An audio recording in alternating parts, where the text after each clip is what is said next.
Welcome to another episode of the Corrosion Journal interview series. My name is Sammy Miles, and I'm the managing editor-in-chief of Corrosion Journal, AMP's peer-reviewed scientific journal. Today, we're going to discuss microbiologically influenced corrosion.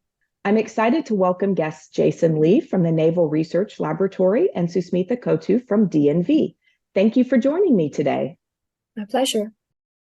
So before we dive into our discussion, can you share a little about yourselves? Let's go ahead and start with Susmitha for this one. Hi, so my name is Susmitha Kotu. I work for DNV. I've been with DNV for over 5 years now, working on internal corrosion, like the broader internal corrosion, which includes other kinds of abiotic corrosion management, as well as microbiologically influenced corrosion, MIC management. A lot of what I do is laboratory testing to see if MIC is the cause of corrosion, how severe it is, which biocides are better suited for being effective at mitigating MIC by testing them out in the lab, doing failure analysis of samples collected in the field from like any sort of failure that has happened where MIC is suspected. So a broad range of MIC management. I've actually been working in this field for 10 years now. I did my PhD in this field. We did a couple of summer internships in the industry, and I wanted to make a career out of it. So yeah, so that's about me. My name is Jason Lee. I work for the Naval Research Laboratory in the Ocean Sciences Division. I've been in the MIC field since 2001 when I started at NRL. Before that, I got my master's and PhD from the University of Virginia under Rob Kelly. I'm a classically trained corrosionist, electrochemist, and I dabble in the biology section of it. For the Navy, we work in natural waters. So naturally, there are microorganisms that we have to deal with throughout our systems. That includes both atmospheric as well as immersed conditions. Wonderful. And so to start us off, what is microbiologically influenced corrosion, or MIC? And with that, kind of what are some of the industries, the environments, and the structures that it affects? And how do we distinguish it from other types of corrosion? Do you want to start, Jason? Oh, yes. So my definition of MIC is the deterioration of a material due to the presence and or metabolomic processes of microorganisms. MIC is prevalent across all environments and industries. Traditionally, oil and gas production has received the most attention, but other systems, including power generation and cooling systems, are highly susceptible due to the use of natural waters. Storage of water and fuels is also very prevalent in MIC. In terms of distinguishing MIC from other types of corrosion, it's not straightforward. It's what most of MIC researchers spend their lives doing, is trying to distinguish MIC from a natural or from an abiotic environment. The two main issues with MIC are that it isn't in and of itself a different mechanism, corrosion mechanism. It activates other corrosion mechanisms like pitting. The other main issue is that microorganisms are everywhere. They're in all our environments. So just their presence in the system does not mean they have an effect on the corrosion itself. Jason, I think you covered pretty much the big overview of MIC, but I do wanted to add a couple things or highlight a couple things. Yeah, microorganisms are everywhere. So any place where there's water and nutrients for microorganisms, you could have MIC happening.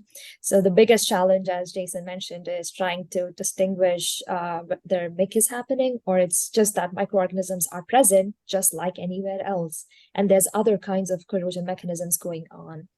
I do want to mention about some of the fields where we think MIC could be a topic is with the energy transition and talks of like low carbon fuels and net zero. MIC potentially could be a concern with underground hydrogen storage, with wind farms and like foundation structures for wind turbines, and also any solar farms, because we're talking about metal being put in soil. There's microorganisms, so traditionally, we've always thought of MIC being confined to more like oil and gas, or in your case, Jason, with like naval structures, ship hulls, and jet fuel or diesel tanks. But I think with energy transition, there may be newer opportunities for us all to explore MIC and learn more about MIC.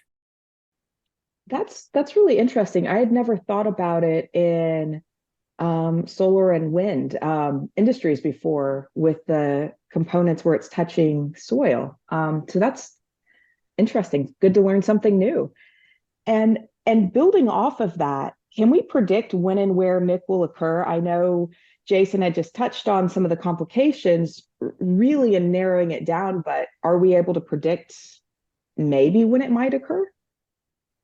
So likelihood for MIC can be predicted like with a probability, but to definitively say that MIC will occur because of XYZ reasons, or saying because of XYZ we think or we are able to predict corrosion rate for MIC, I don't think that is possible.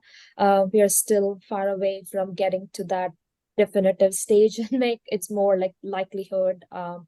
So for example, if we know there's water, there's nutrients, there's a lot of solids, there's low flow or stagnation, all of that could mean MIC is likely. Again, and all of that along with the presence of microorganisms. You always need that.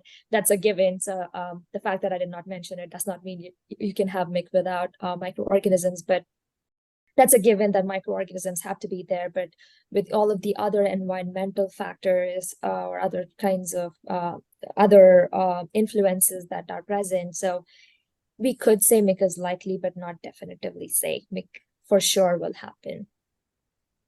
To build off of what Susmitha said, I'll tackle the hard question first, which is when. When will MIC occur? And that is a almost sometimes impossible question to answer, because to answer that, you need to know the initiation of when the corrosion started, and most of these systems are closed. So we cannot observe when the corrosion actually begins. And without knowing the start of it, we can't definitively say what the rate of the corrosion is going to be in the system. So we can't predict how long a structure is going to last under a certain amount of certain conditions without knowing the onset.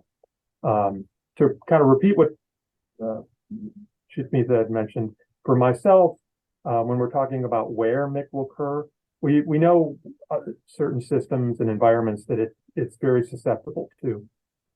But the steps I go through is water. Water is the number one. Water is needed for microbiology to grow. Some systems already have water in them. So next I move to a susceptible material. When I mean that, I mean like a weld, as opposed to a base metal, or a weld that we know an area where welding is not always that great. The final one is usually the operational environment that increases susceptibility, such as like dead legs, or places where it gets a little warmer to proliferate microorganisms, or areas that aren't getting cleaned as much. All of those are areas that we can kind of pinpoint and maybe monitor those areas more than regions which we are pretty sure are not going to have mixed susceptibility. That makes sense. So we can kind of narrow down and guess that there could be problems with MIC more likely in these areas, but we don't really know for sure if it's going to occur and really when it started. Kind of put that in a nutshell. So yes, with the difficulty in really nailing that down, what are some of the ways we can prevent MIC from occurring or mitigate it once it's detected? Let's start with you on this one, Jason. So the first one is material selection. Having a material that is more generally corrosion resistant will prevent MIC from occurring. Oftentimes, with a lot of things, cost is the driving factor in a material selection. So you often have to use a cheaper, a less corrosion resistant material for a project. You just don't have the budget to make everything out of these super high alloyed systems. Coatings is another way to prevent MIC, in addition to other types of corrosion. Sometimes coatings aren't applicable. You can't use them in a certain system, especially if heat transfer is involved. Cathodic protection can be used. It can be kind of controversial, though, depending on different literature of how far negative you have to polarize your system. Cleaning and housekeeping can help. And what I mean by that, I mean, if a system is not supposed to have water in it, getting the water out in a regular time frame is utmost importance. That includes water removal, especially for fuel tanks. Biocides can be used in batch or continuous doses to suppress the biological component of systems. Operational conditions, keeping a system running constantly so that it has oxygen in it all the time, as opposed to going stagnant where dissolved oxygen levels decrease enough for sulfate reduction to start off. And then monitoring.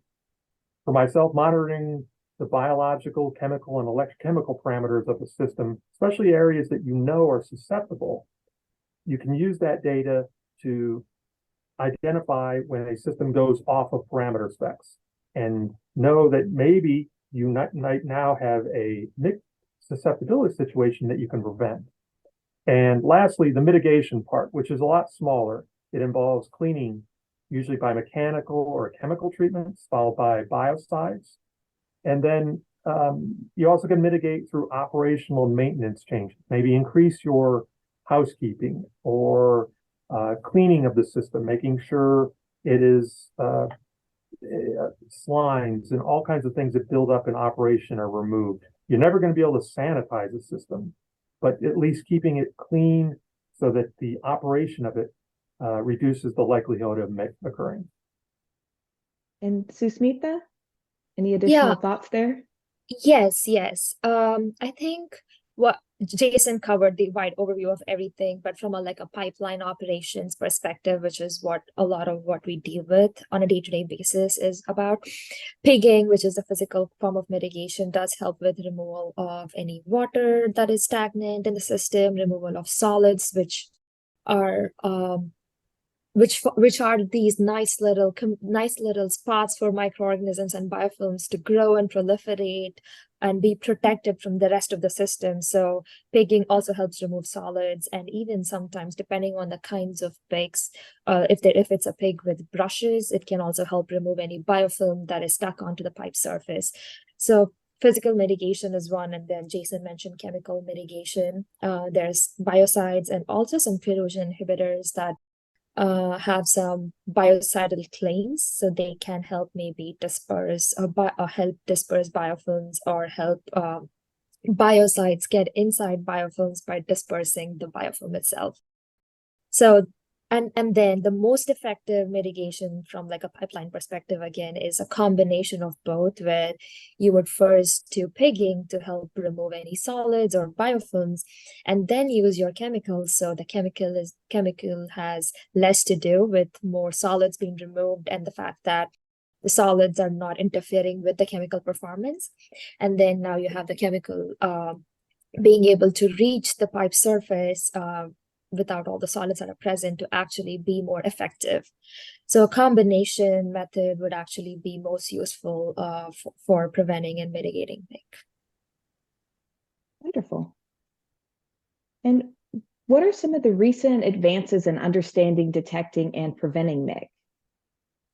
So in the last, I would say 10 years-ish, there has been a lot of focus and widespread adoption of more advanced and more reliable microbiological methods, such as ATP or qPCR and DNA sequencing.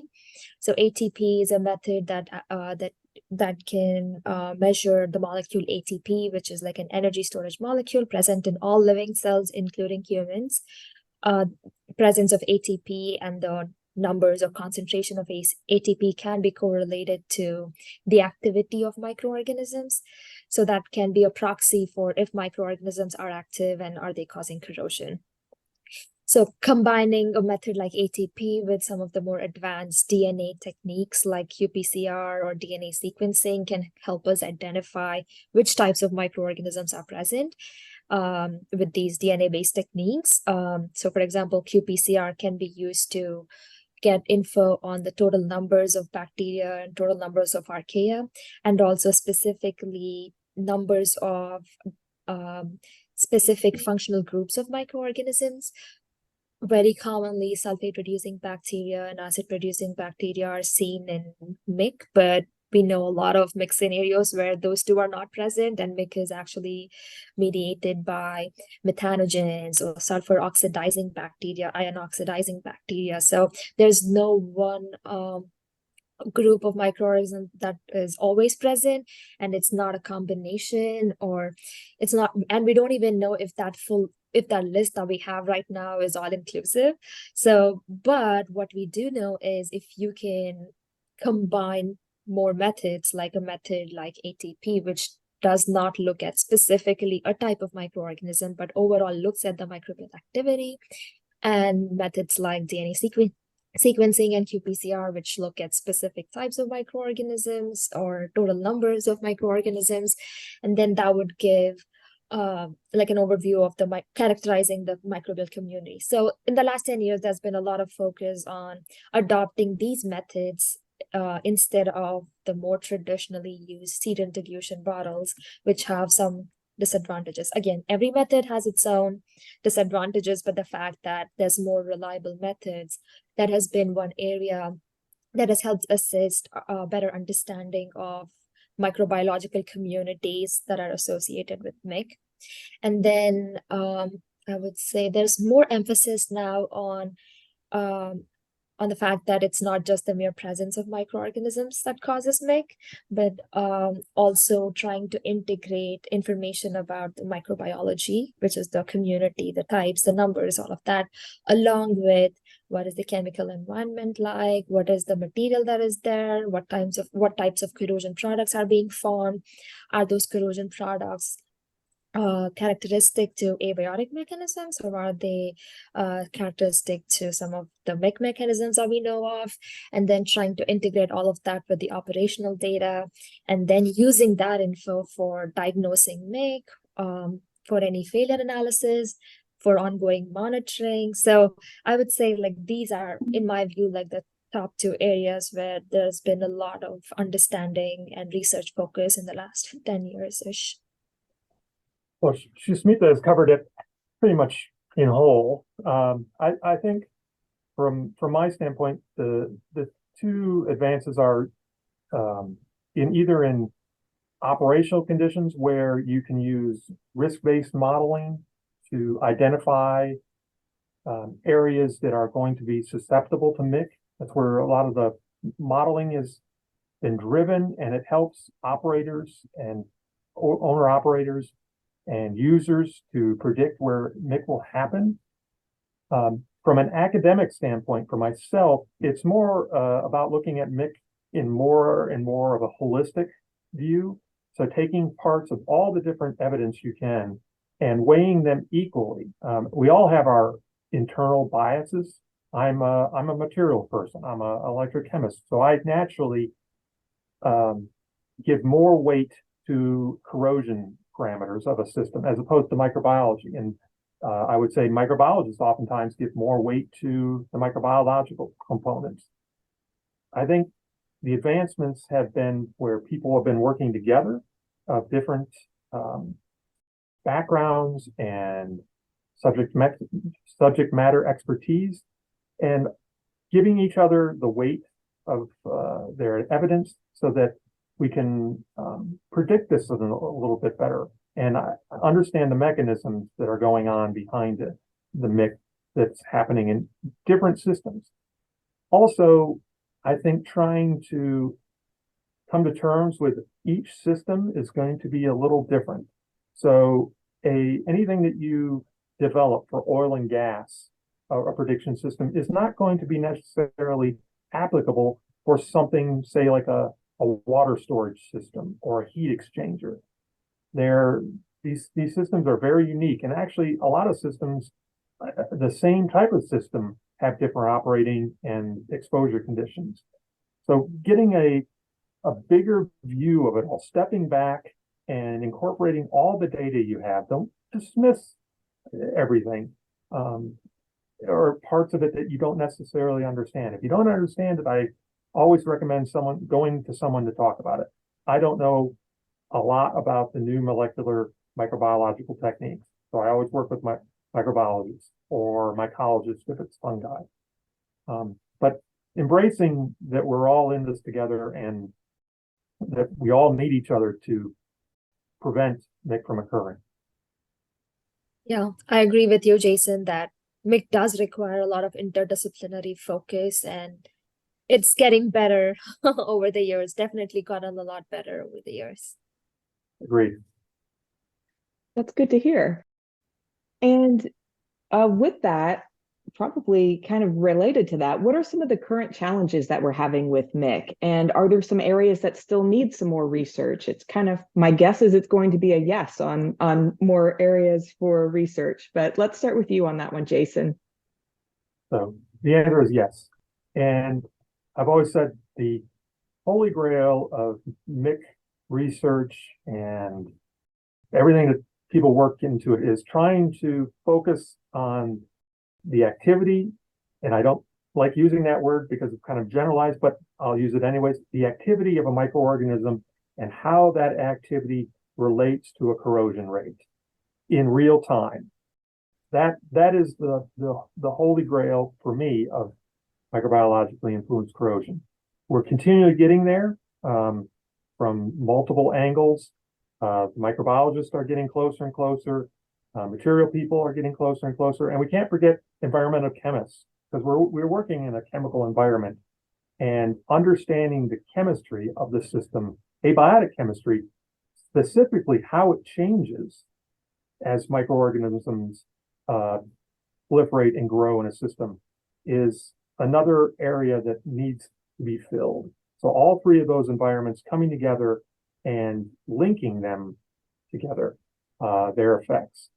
The future challenges is probably green technology. And when I mean green technology, I mean materials specifically that are greener. So they're less toxic to us. If they're less toxic to us, they're naturally going to be less toxic to microorganisms. So say for example, fuels. Conventional fuels have all kinds of really nasty chemicals in them, benzenes, and just some really awful things that are very hazardous to us. The newer, greener fuels that are made out of biomass are naturally less toxic to us and microorganisms. That means more organisms can grow in those systems. Materials, a lot of coatings. We've gone through a coating revolution in the last 20, 30 years, getting rid of isocyanates and other things that are very toxic. And the coatings themselves are becoming less biocidal naturally. Oftentimes, these new coatings remove a toxic component of them, and then to prevent growth on them, they have to add back a biocide of some kind. And that's not just with coatings, that's with other materials as well. So as we become more and more environmentally friendly, it's environmentally friendly for us, but it's also environmentally friendly for microorganisms. And Susmitha, anything you want to add on that one? Yes. So a lot of MIC research or MIC management, when it comes to like from an industry perspective, anytime there's MIC, management of MIC is mostly reactive. After the fact, after MIC has happened, after a failure, or after a lot has already happened. That's when operators start to take a look at, okay, what is the problem, and then try to mitigate it. So it almost sets us back a few years because we lost all that time. Again, not saying that anytime you have microorganisms you should start mitigating, but knowing when microorganisms are present and knowing when and monitoring them to see if they're actually causing corrosion, that's useful. So more research on what about MIC management what can be done to MIC management to make it more proactive. And then a lot of times MIC diagnosis is improper. What I mean by that is typically when other abiotic mechanisms are excluded, or when microorganisms are identified, the conclusion is that MIC is the reason, but that may not be the case. Just the presence of microorganisms does not mean they are causing corrosion. And a lot of times, proper samples have to be collected and they have to be preserved appropriately. So a lot more, there's knowledge now. There's a AMP standard now that's being worked on related to that topic, but dissemination of that knowledge and making sure that those procedures that are documented are being used would be really helpful to address some of the challenges. And then I did mention in the previous question about the use of more advanced molecular microbiological data, which helps get us better understanding of the microbiological community. But what we are seeing is that there's not always a direct correlation between numbers or even types of microorganisms to corrosion threat or corrosion severity. So a lot of times there's maybe some correlation, but you cannot again definitively say that if you have more than 10,000 bacteria in a mil of a sample, then you would have corrosion. So there is that information gap there, and a lot more research needs to be done to address that. I think what would be truly helpful is having some sort of molecular biomarkers that can be used for reliable diagnosis of MIC or any failures, and which can also be used as leading indicators for MIC management. And on that topic, I did want to mention that DNV, in partnership with ExxonMobil and Microbial Insights, has kicked off a JIP, Joint Industry Project, with 5 other upstream and midstream companies with this goal. So if you're interested, you can always contact me. But the goal is to see if there's any biomarkers, discover those biomarkers, develop assays for them, and then develop KPIs, which can be used for interpretation. And hopefully that can help address some of the gaps that we have with MIC. Again, not saying that that's the ultimate answer to everything, but that may be a step in the right direction. Wonderful. And do you have any final thoughts before we wrap up today? Yes, I'd like to mention that the annual AMP conference, which is in New Orleans, my hometown this year, the first week of March, has both a microbiologically influenced corrosion technical symposium, but it also has the research topical symposium on MIC in honor of Brenda Little. I worked with Brenda for 20 years. She was a advocate for MIC throughout her entire career, still is an advocate for MIC. She still publishes consistently and works in the area. And it's a big deal to me, recognizing all the efforts she's done in the area, not only for MIC, but also for AMP itself, for multiple volunteering and multiple committees throughout her career. Wonderful. And Susmitha, did you have anything else? I did want to say one thing.